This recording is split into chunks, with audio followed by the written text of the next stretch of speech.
Now, coming up on 6:30 on WKYT this morning, two political heavyweights, both of them from Kentucky, are at odds this morning over the midnight lapsing of part of the 9/11 era Patriot Act. State police are investigating an officer-involved shooting in Scott County that left the suspect in critical condition. And an update on the search for a new superintendent for Fayette County schools.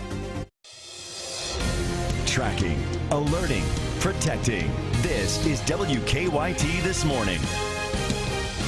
Good morning to you and welcome. It's nice to have you with us. Here we are Monday. It's June 1st, ironically, the month that begins summer, and it's going to be a little cooler. I'm Bill Bryant. And I'm Rebecca Smith. It's going to be very tolerable, which will be great. I'm sure the mugginess will return eventually, but let's take it while we can. Well, that's right. Check in with Micah now, who's tracking some showers rolling through. Good morning. Hey, good morning, guys. Yeah, we're holding on to that rain this morning. It's really cool outside. We're sitting there in the 50s for a lot of locations.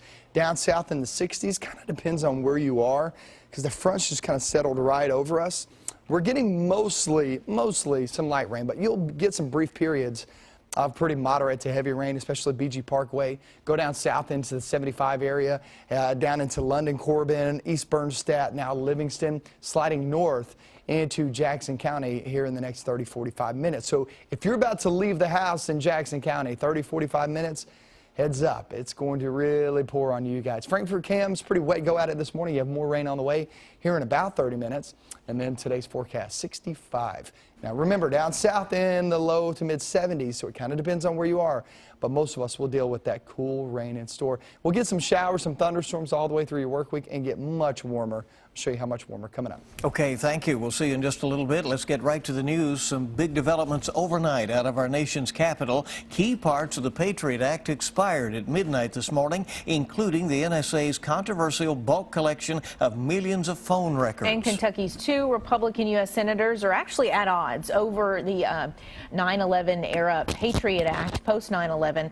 WKYT's Mark Barber is in our studio with us to explain why the two senators are divided on this. Good morning, Rebecca. And that debate is expected to continue this week. At the center of the controversy, two heavyweight Kentucky senators, Mitch McConnell and Rand Paul, are coming down on different sides of the debate.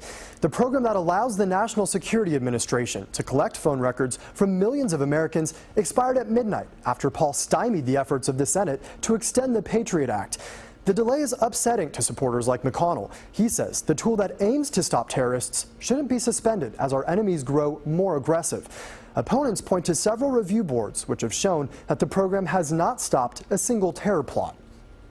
Are we going to so blithely give up our freedom? Are we going to so blithely go along and just say, take it?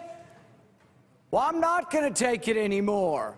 I don't think the American people are going to take it anymore. I believe this is a program that strikes a critical balance between privacy on the one hand and national security on the other.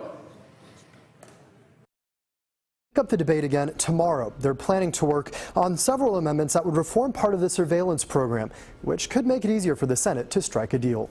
Bill, Rebecca. Okay, thank you. We'll be watching. Appreciate it. New this morning, a man's in critical condition after being shot by police overnight. It happened just after 10 o'clock last night in Scott County near Lemons Mill Road and Newtown Pike. State police say they were trying to track down a burglary suspect when that man pulled out a gun. WKYT's Hillary Thornton is live at UK Hospital where that suspect is recovering. And Hillary, we're hearing that there was somebody else with the man when he was shot.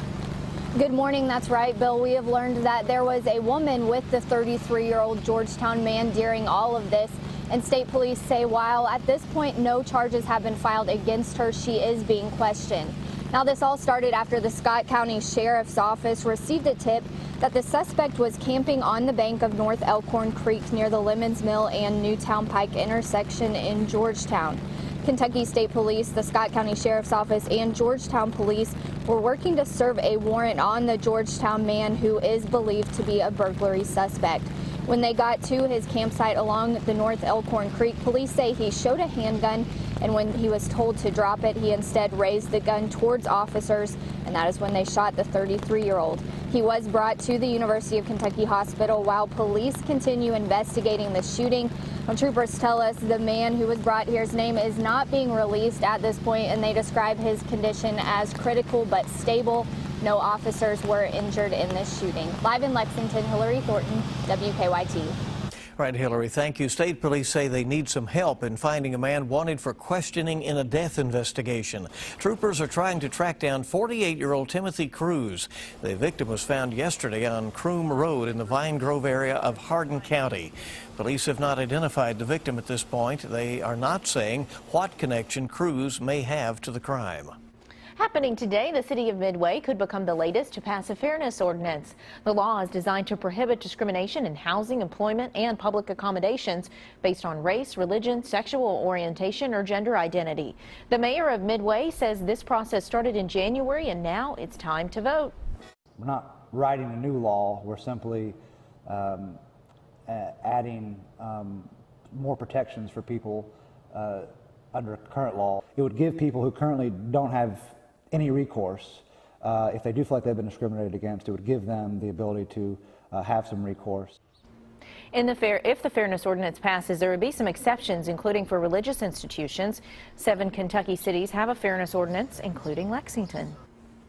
Today, we will get an update from Kentucky Governor Steve Beshear on the cleanup of a nuclear waste site. Crews have been trying to isolate the radioactive material at the Maxey Flats facility in Fleming County since it was bought by the state in 1978. The state says cleanup should be complete by next year, and it will be monitored over the next 100 years. Governor Beshear will update that timeline today, and the cost of the project, which has already topped $30 million. Well, today we'll be following up on the case of a Montgomery County teenager who is accused of threatening to kill someone on Facebook. 18-year-old Austin Russell is charged with solicitation of murder and robbery. Russell will be arraigned today in Montgomery County. Detectives say he threatened to rob Traditional Bank in Mount Sterling and kill the people inside. This morning, we've gotten word that the search for a new superintendent for Fayette County Schools is moving forward. In a letter that was sent to our newsroom overnight, the school board chairman says the screening committee will begin reviewing applications tomorrow. A search firm has spent the last week and a half screening and interviewing applicants. The school board is hoping to hire a superintendent before July 1st. Time this morning is 6:37 here on WKYT, and it's been 37 long years since a horse won racing's Triple Crown. That was affirmed all the way back in 1978. An American Pharaoh will attempt to be the next on Saturday at the Belmont Stakes. It's going to be exciting. Oh, yeah. Looking to see if this is going to happen. But there is one thing Pharaoh has that affirmed did not. His own Twitter account, apparently. He has more than 2,400 followers. And yes, he will tweet you back. That horse will. Pharaoh has been dealing with his popularity well. He had another flawless gallop at Churchill Downs this weekend in front of his fans and the media. Trainer Bob Baffer was also back at the track and says the vibes are good. I'm a strong believer in intuition, Bill. So if that's what their intuition is telling them, then we could very well see history made on we'll Saturday. see. You know, they call that track Big Sandy up there at Belmont, and they've chosen not to take Pharaoh out there and run him ahead of time. So we'll see how it goes. It'll be interesting. Yeah. Well, Paris officials are getting rid of love. Officials are removing all of the locks from the Pont des Arts Bridge today due to safety concerns. Part of the bridge collapsed. Experts think the weight of all of the locks, estimated at 45 tons, contributed to that. Tourists and lovers alike will now have to figure out new ways to commemorate their love without weighing down the famous bridge. Wow. A lot of folks upset about that, you know, because it's a pretty neat thing. Big tradition. Yeah. Oh, well.